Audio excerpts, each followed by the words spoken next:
All right, so welcome, Joseph Edward. It's a real privilege to have you here, and thank you for joining me on the Blueprints for Success. It's great to see you all the way from Canada. So welcome, Joseph.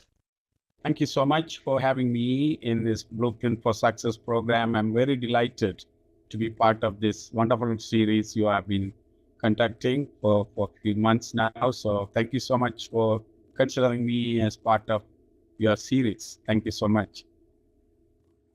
You're more than welcome. And Joseph, you and I have worked together before, and I really like your philosophy around your business and the way that you approach things and the support that you give to your various staff. So let's start with a little bit of background. Tell me about you.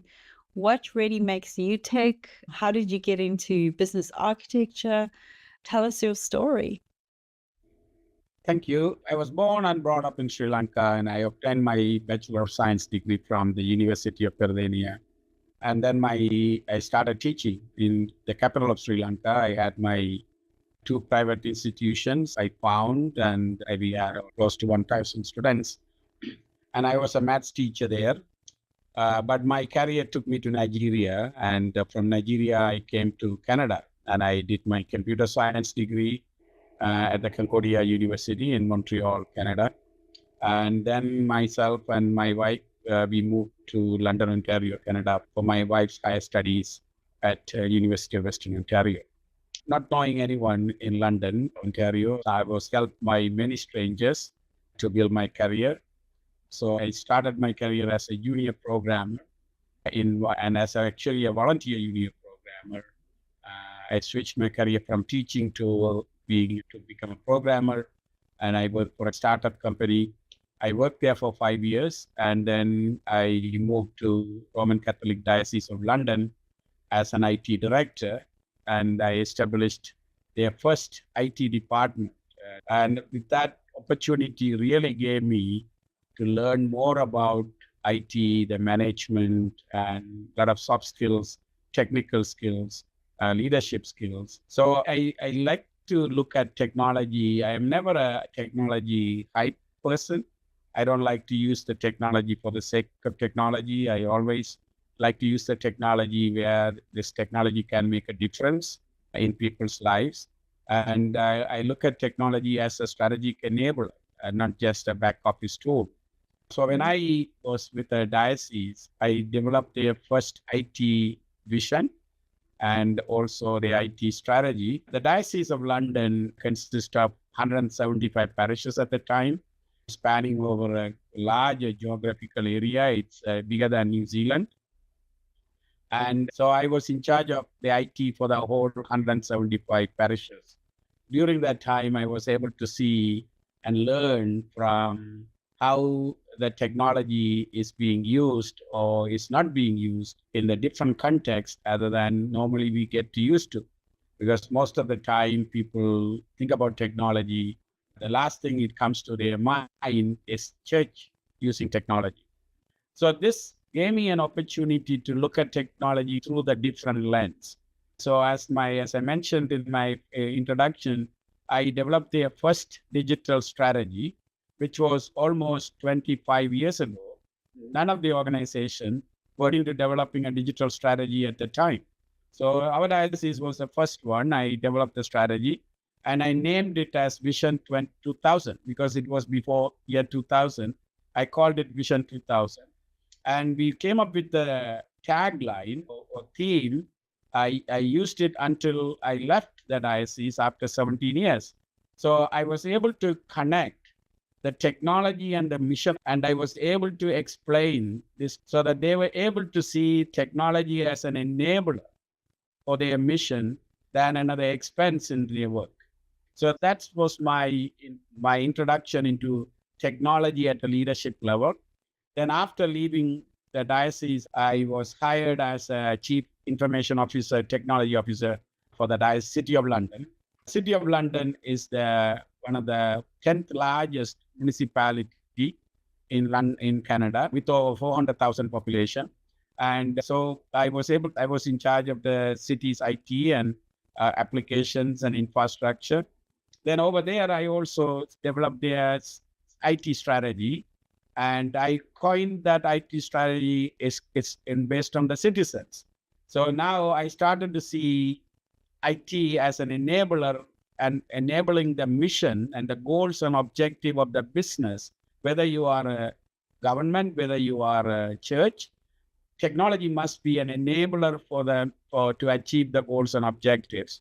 So I developed my first strategy there called citizen services. So citizen services and making citizen-centric digital infrastructure, digital strategy. I call it a citizen-centric digital strategy, which was well received by councillors and our administration. And after I worked there for 4.5 years, then I joined as a chief digital architect for the London Life. London Life is one of the largest insurance company in Canada. So I worked there for about a year, and then I started my own company in 2014. During these days, I learned a lot about business architecture. My formal introduction to business architecture happened when I was working for the London Life, because London Life had a business architecture program. They were investing heavily in educating the architects in business architecture and also the businesses in using business architecture principles. So that's how I got into the field of business architecture. Thank you so much. Okay. That's quite an interesting journey from most people who go straight into business and then stay in that field for a long time. You obviously worked in this business architecture environment. Or what's the importance of business architecture or the role in today's organizations? Do you see it as being a pivotal role, or? I think business architecture is extremely critical for an organizational success. Oftentimes, for many reasons, the organizational leadership, I have seen it in many places, the business architecture is still not getting the recognition it needs as part of digital transformation. But I think that notion, business architecture is not really important, is gradually changing with the digital transformation, which is taking root in many organizations. So in order to do a real digital transformation, which will lead to an organizational transformation, organizations must have a holistic view of their organization. They must have a holistic view. Business architecture knowledge is the perfect way to look at the organization as a whole. Because I see business architecture as an image we normally see in the puzzle box. If you take the puzzle box, the whole puzzle, the image is beautifully described and printed on the cover of the box. So if you look at the cover of the box, all the pieces, all the images, and the colors, and everything is designed, it's perfectly aligned and give that full picture of that puzzle. So business architecture is like that. Business architecture allows us to look at all the puzzles in that organizations and see the defects in those puzzles, see the beauty in those puzzles, and how those pieces fit together to form that organization as now. Through that business architecture, we will be able to identify the capabilities the organization need. These pieces are like capabilities. They are different capabilities. All these capabilities must come together, and they must work together and form together to really help the organization achieve their goals, achieve their vision, achieve their objectives. That's why I see business architecture and business architecture knowledge is extremely important for the future of the organization, especially in this digital era, where the digital is changing the organizational models, business models, organizational architecture. It is changing everything in a lightning speed because of all these new technologies and new emerging trends like artificial intelligence, machine learning, and all those things changing the organizations in a lightning speed.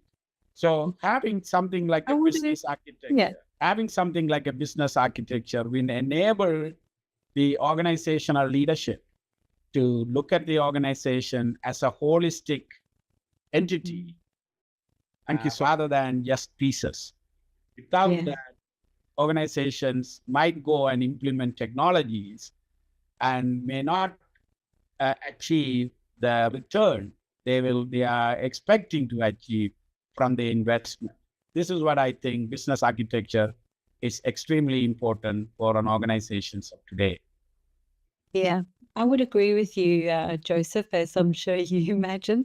I think one of the really important things is that architecture or business architecture allows you to anchor what the business does. And with all these disruptive technologies and digital transformation and so forth, like AI and those kind of things, without a solid architecture in place, there could be this leaning towards doing things outside of the scope of the business or things that don't really add value at some point. So that leads me to my next question. How do you see the field of business architecture evolving in the next 5 to 10 years? My opinion is business architecture will evolve, and it must evolve, because artificial intelligence, machine learning are bringing in new knowledge and new capabilities into organizations. The things we never heard of, things we never envisioned 5-10 years ago, it is becoming possible these days. So to me, the business architecture have to adapt and leverage these new tools, new knowledge in terms of not only transforming the business architecture framework or business architecture foundation, but it also has to allow these kind of new technologies to be adapted into the organization. If you look at an example, if you are a municipality today, you will be issuing the licenses and permits. Most likely, people have to go to the offices to apply for these licenses using pen and paper forms, and then they get the licenses mailed out to them, or sometimes email to them.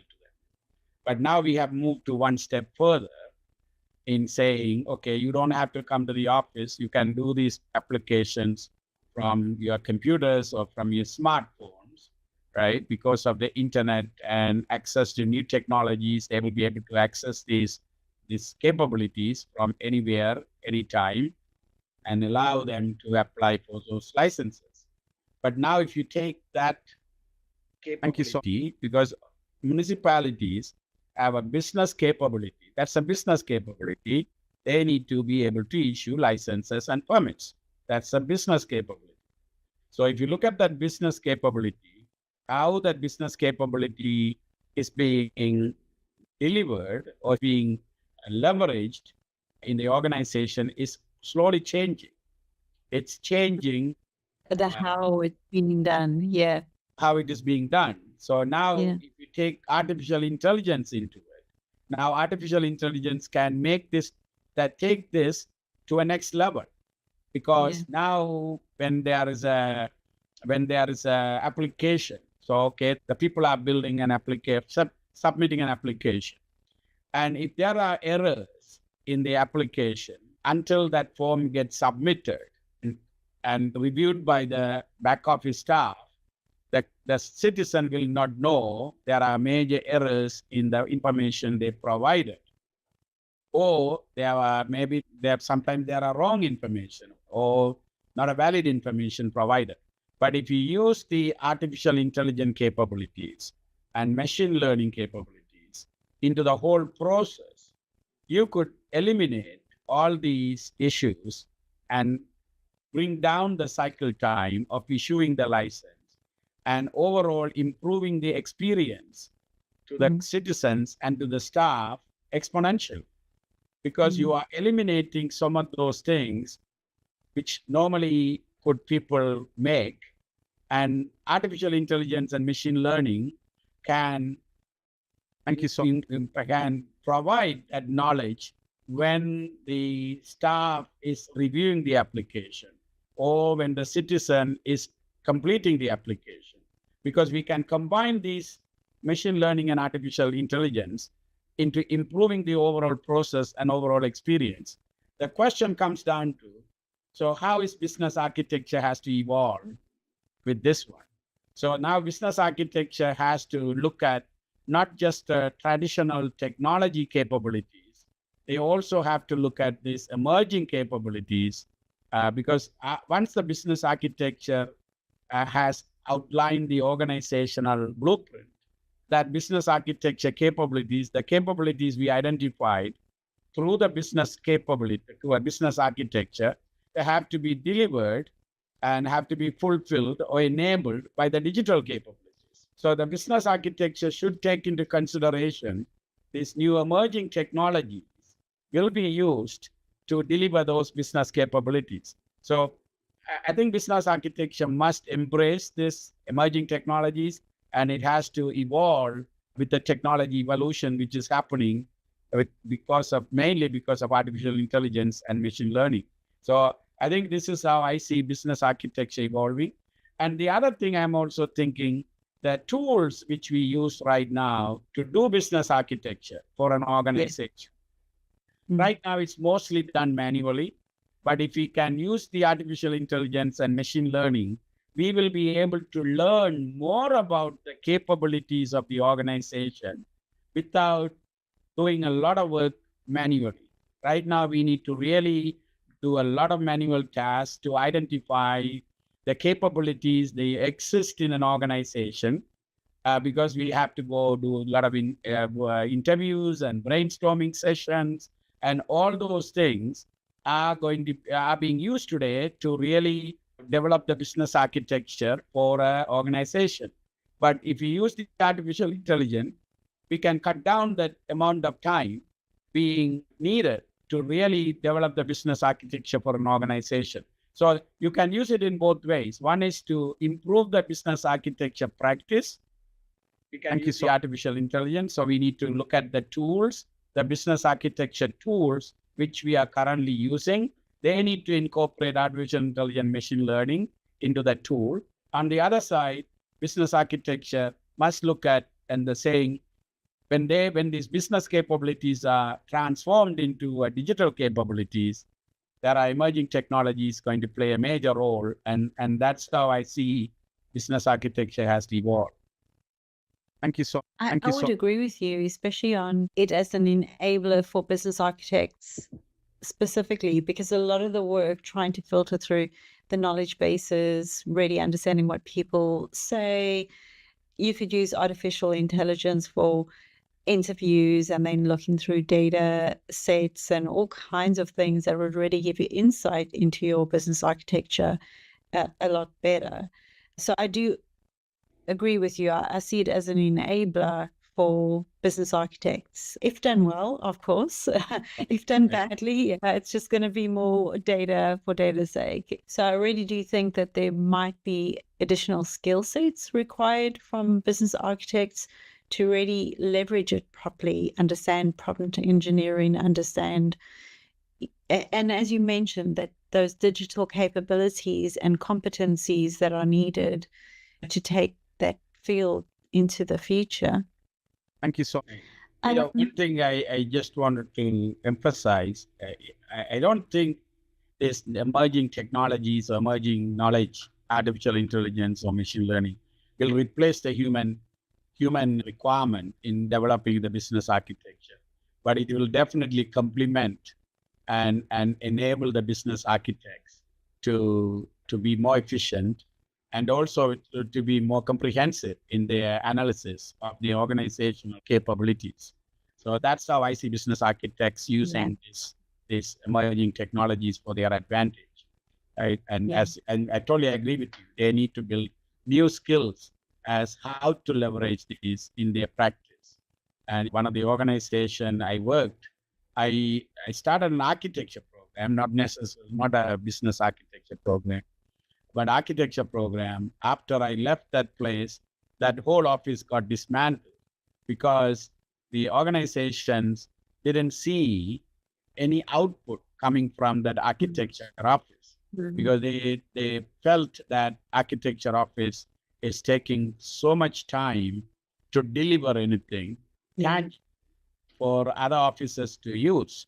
So because that basically became the reason for the management to really close down the architecture office. But if you use these kind of tools, and if you can expedite and improve the efficiency of delivering artifacts to the management, I think they will embrace my business architecture and they will see the value of business architecture in a different light than they do today, right? This is also will be, and also we can use business architecture and new technologies and new knowledge like artificial intelligence to really make the business architecture practice even more inclusive and interactive and enjoyable for the stakeholders to participate. So there are so many ways these technologies can be used to really add value to the business architecture practice and also bring a lot of awareness to the leadership, because ultimately all these things will need an executive sponsorship, the leadership support, the leadership buy-in. If those things are not there, none of these practices can be successful in those organizations. So one of the challenge most of the architects face, getting the support from the leadership, because number one, they don't understand the value of the business architecture. They must have heard the name, but they don't see it. But if the business architects can show value in a short period of time through using these technologies, that will definitely improve the credibility among the leadership, and also they will see the real value as well. I agree with you. I think it's so important because historically it's taken architects a long time to build their capability models and link that to, let's say, their applications and so forth. It's taken a very long time. But you're absolutely right. With AI, that can be expedited into days from what used to take years. And because of the logic, and then it's really around the architect to truly understand what architecting is and using those applications. So I agree with you. There's a real benefit for architecture to align with AI. There definitely is. It's a tool that suddenly allows us to do it quicker than we used to be able to do. And also, like, these tools can analyze mountains of data and provide us a lot of insights into the organizational capabilities or lack of capabilities, or the issues which organizations are facing, and what are the root causes of those issues, because these tools can provide us that insights much quicker than humans can do. So if we can get that insights, which will definitely enable and inform the organization, and also it will inform the digital transformation of that organization, which normally follows the business architecture work, right? So once you have the business architecture, naturally, the next step is to move into the digital transformation. So when you move into the digital transformation, you will be armed with a lot of insights about the organization because of the artificial intelligence and other great knowledge and tools which were used in developing the business architecture, right? Yeah. Do you see any challenges or opportunities for yourself and your team coming up?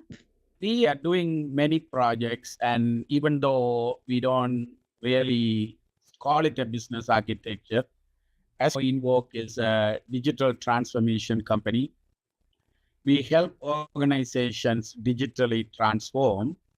And one of our goal is to digitally transform every small to mid-sized local government in the United States of America, because we strongly believe the small communities and small local governments and mid-sized local governments are the backbone of the United States. And we are committed to helping those smaller communities digitally transform and to provide the same and modern capabilities people expect from their government, and without losing their historical touch or without losing their lifestyle, but still being able to leverage this modern technology. So this is our business, and we also work with several not-for-profits and charitable organizations in helping them to digitally transform. That's another sector which is really struggling to meet the demands of the people, because the demands are exponentially growing, but the resources are dwindling because of the cuts by the government, or because of the donor apathy, because there are donors are being asked to donate to many causes. So the donor apathy and all those things are causing huge challenges to charitable and not-for-profit organizations. On the other side, these not-for-profit and charitable organizations are the heart and soul of every community. So our organization, with the vision of uplifting communities through innovative digital solutions, we work slowly with not-for-profit, charitable, and government entities. Those are our clients, because we feel these organizations are in the business of uplifting people, whether you are in a government or whether you are in a charitable organization. So we feel that through technology and digital transformation, we will be able to enable them to uplift their clients, uplift the citizens in a most efficient and effective manner. So when in terms of business architecture, every digital transformation initiative we take on, we don't start with the technology. Even though it's a digital transformation, we always start with business capabilities. We go there, we really understand the business capabilities of the organization. What is their business? What are the capabilities they need to deliver the services and products or whatever it is they need to deliver to their stakeholders? This is how we start. Every digital transformation, we start with this. And as a next step, we take them to the digital capabilities. So we always start with the business capabilities, right? Recently, we have worked with organization. For example, we worked with an organization called PHSS. The PHSS is an organization, is a wonderful organization in Canada. They help people who are in need of a high level of complex medical care. And this organization has about 700 employees. They have over 70 locations in Canada, mainly in Ontario. And they provide services to these people and their families. So we have implemented a digital platform. They call it Digital by Design. That's the name of the platform. So basically, when we started this project, we started with their business capabilities. So what are the business capabilities they require to continue to provide this high quality service they deliver to their clients and their families? Based on the analysis, we've identified all the capabilities they need. And then we looked at their digital capabilities and we say, okay, what are the current digital capabilities you have to deliver these business capabilities? And what are the digital capabilities you would need if you don't have the digital capabilities currently? So that's the approach we take. We don't call it a business architecture, but nowadays we are starting to use the term business architecture, because sometimes we see when you use these words like business architecture, digital transformation, clients sometimes get confused. Yeah. So we basically, without naming it such, we use those business architecture principles into everything we do as we speak today. That's excellent. And I agree with you. A lot of the language, people will think, oh, if you say business architecture, it's going to be expensive. Or if you talk about digital transformation, now we've got to learn new technology. A lot of people misunderstand some of these terms, which could be quite simply, we just want to optimize what you already have, or there could be multiple things happening. Right. To me, the business architecture, because this project, which I mentioned, is quite successful. Our client extremely happy about the work we have done, not because we delivered a piece of software or piece of technology. I think the way we approach their whole organization, digital transformation, because they tried with a couple of other organizations first. They couldn't really deliver the actual capabilities, the digital capabilities this organization needed to succeed, because they came from a technology point of view and they delivered a piece of software and they said, okay, this is the software you need. But we were the first one to go there, not talking about technology. We started with the business capabilities. That's what we said. Okay, what are your business capabilities? Right? Yeah. Okay, they needed this one. Say one other business capability they have. It's a very simple, but it's a real business capability. They have houses. They have all their clients or patients' notes in binders. They are all in binders.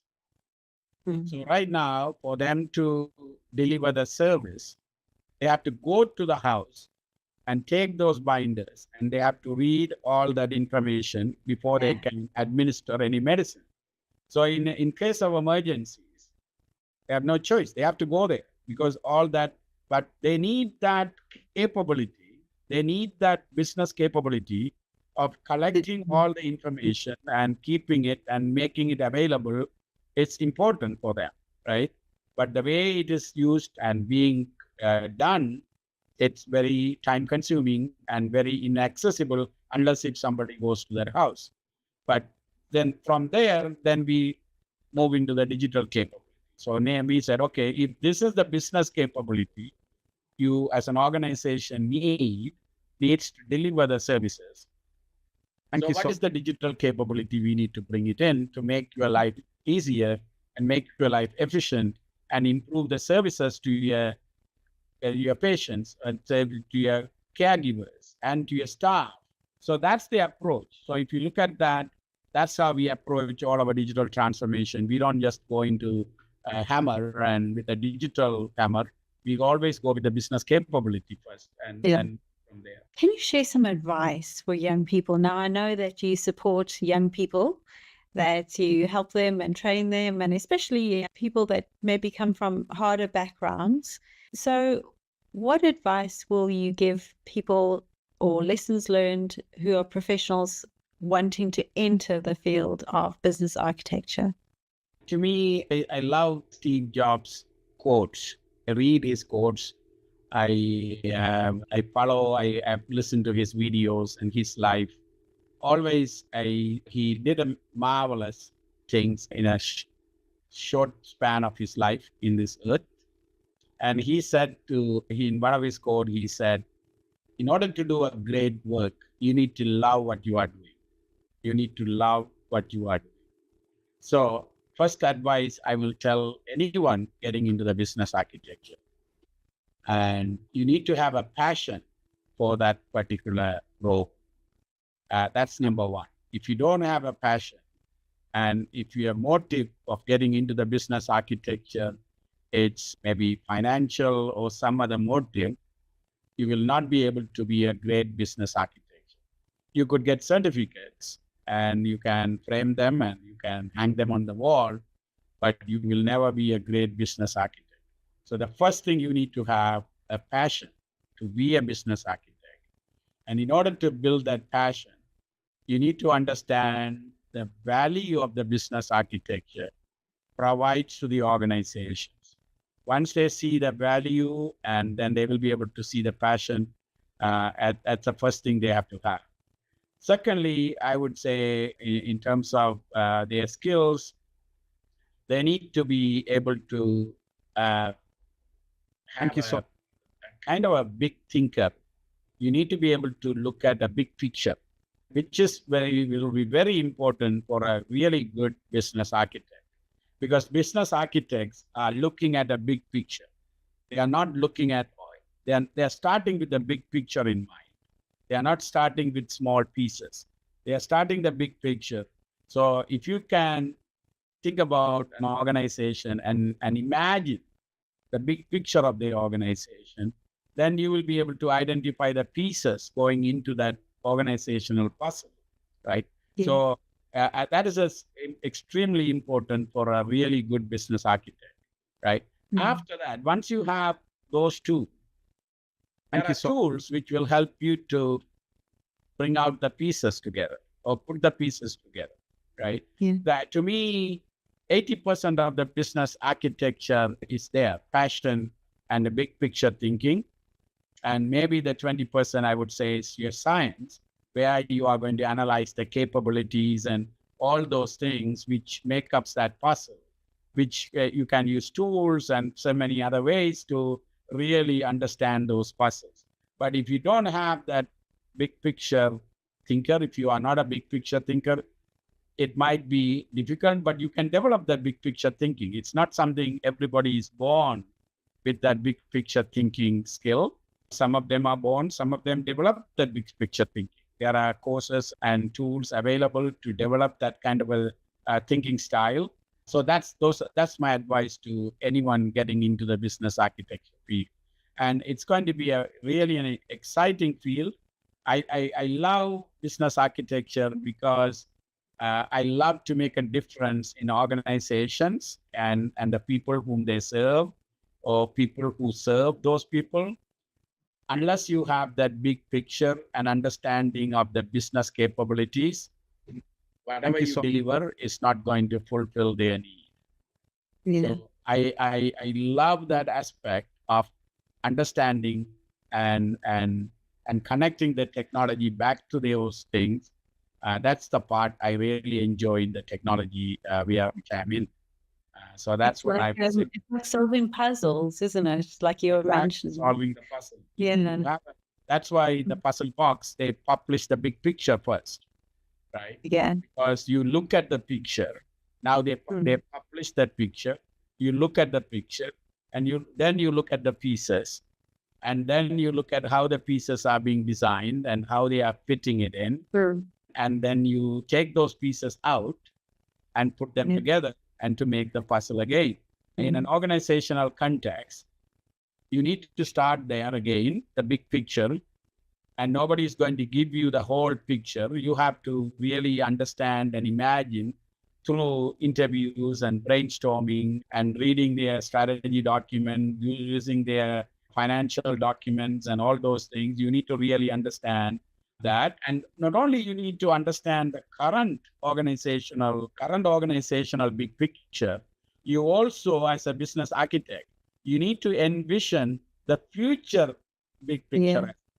You need to envision the future big picture, really to understand the capabilities. You need it for today and tomorrow.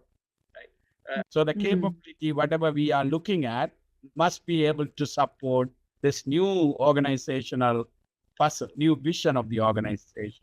So as a business architect, not only you need to look at the current organizational structure and current organizational capabilities, you also need to look at what are the new capabilities you would need, which will be impacting the organizational model or organizational structure in the coming years. That's also a very important skill business architects must develop.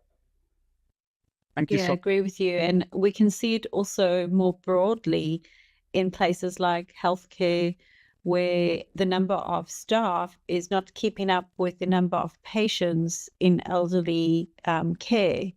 A similar thing. So having a forward thinking about that would be really helpful as well, and looking to the future of what does health look like. And I just say this because in New Zealand, there was a project in Christchurch just before the earthquakes. And they said, how do we bring health to the home rather than trying to keep building hospitals? How do we make people healthier at home? So they had to solve the problem differently. Okay, so the last question I have for you, Joseph, is if you could go back in time and give young Joseph a piece of advice, what would that be? Thank you. So very tough question. When I was a young boy studying in St. Patrick's College, we were taught by priests and nuns during that time. And the society also very much interested in having at least one priest in a family, because that was considered as a privilege, or that was considered as a gift. So my father, I'm one of 5 boys. My father wanted one of us to become a priest. That his idea, or his wish of one of us, it's instilled in my mind. And after my grade 8, I basically went to the seminary and got the form. And when I came home and I told my mother, and I wanted to go and join the seminary.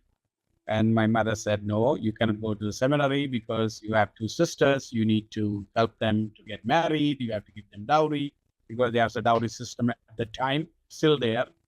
So my wish was not there. So I was disappointed, because my mother didn't allow me to pursue that wish I had. But then I took my career to study, went to university and start this company.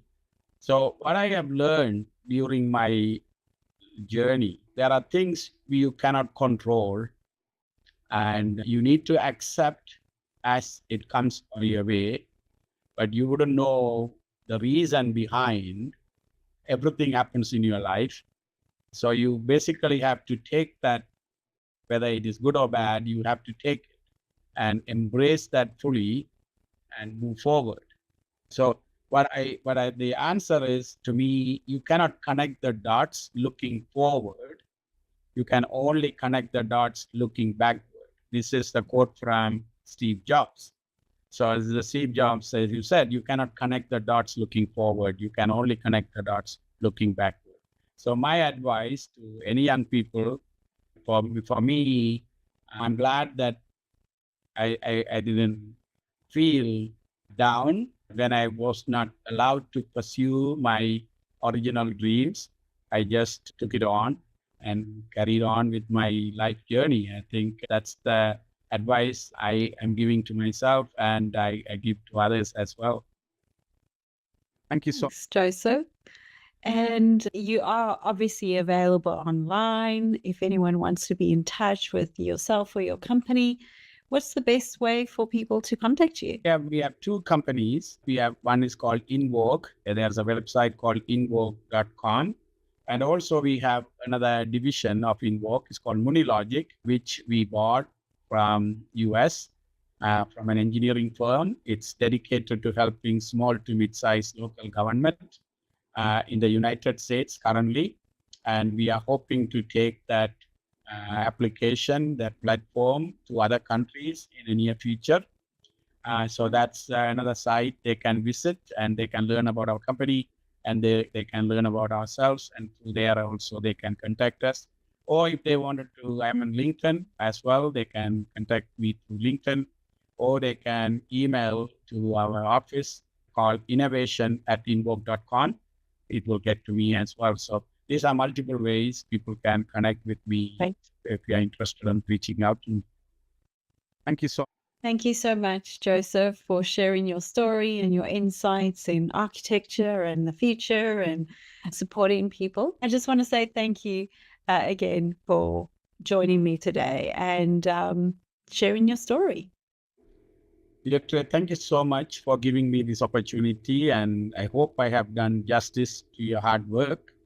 Thank you again, and I really greatly appreciate the effort and the time and you have put in to make this possible, and to share my story as well as share the story of our companies and the people whom we serve and the struggles they are facing. So thank you so much for your kindness and for the interest in what we do. I think we have connected together about 5-6 years ago, and we have worked together in a couple of projects. So I am really delighted that we had a chance to connect together and work together, and I'm looking forward to continue to be working with you in future endeavors. Thank you. Me too. Thanks, Joseph. Thank you. Take care.